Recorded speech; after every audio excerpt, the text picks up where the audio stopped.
so much to discover. Welcome to Workers and Transport. Whether workers were employed for the pyramid construction or at the quarries, the government supplied food and housing. Workers for the pyramids and royal necropolises were housed in more permanent villages, such as the famous Deir el-Medina. Quarry workers had more temporary lodgings. All skill levels were needed and utilized, from basic work hands to prepare the gypsum, to brickmakers and sand carriers, to skilled stonemasons to shape the blocks.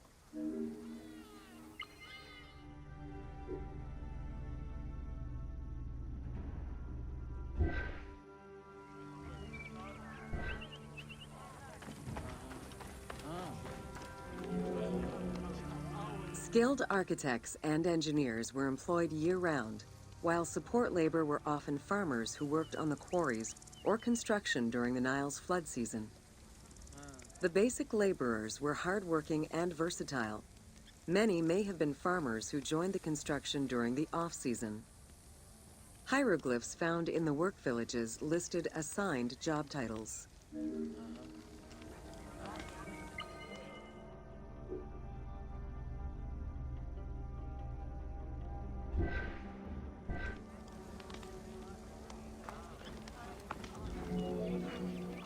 Archaeological research shows that no food was stored or prepared on site, but instead workers received abundant rations of bread, beer, and meat. These rations were taken care of by an administration outside the village. Medical treatment was also available for those who were injured.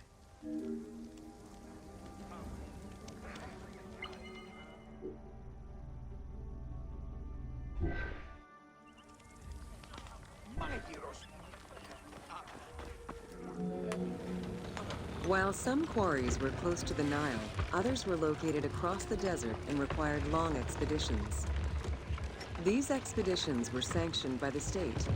They involved complex logistics and required many participants. Transporting a block by land meant that workers had to overcome the weight and friction of the load. To solve this, they first dug a track in the ground. This path was sometimes reinforced with rails upon which a sled, used to ferry the blocks, would be pulled.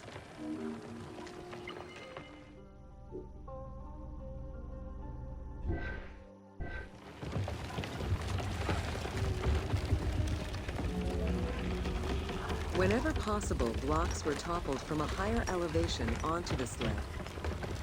Workers then poured water onto the clay at the front of the sled, creating a slick surface to more easily move the load. It wasn't until the New Kingdom that animals were used to tow the burden.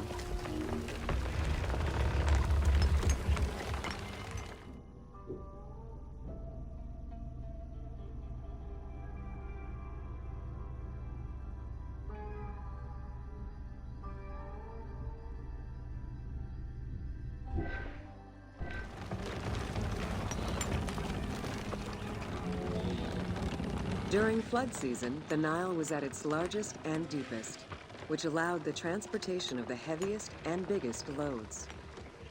Quarries close to the river had troughs dug out to deliver the stones to the shoreline. Harbors and wharfs situated at the river's edge allowed the transfer of materials and supplies. Harbor warehouses accommodated additional stocks of stone so that they were available for the winter sailing season.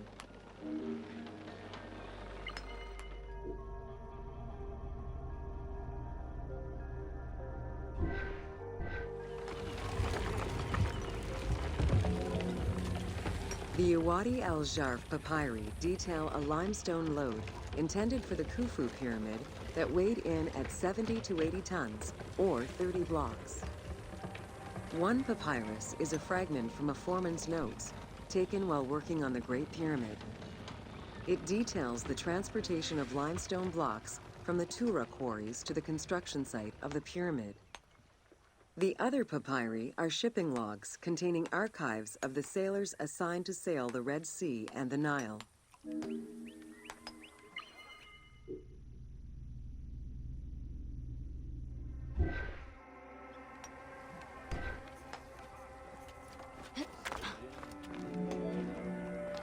Stone cargo generally weighed 15 tons per boat, amounting to roughly 6 or 7 blocks per trip.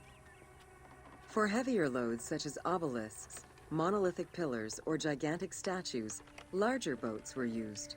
These transports are the ones typically showcased on temple walls.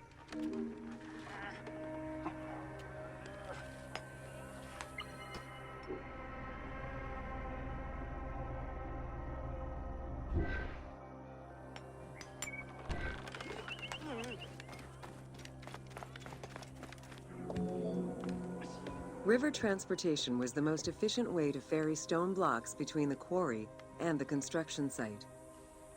Blocks were transported by flotillas of several types of boats.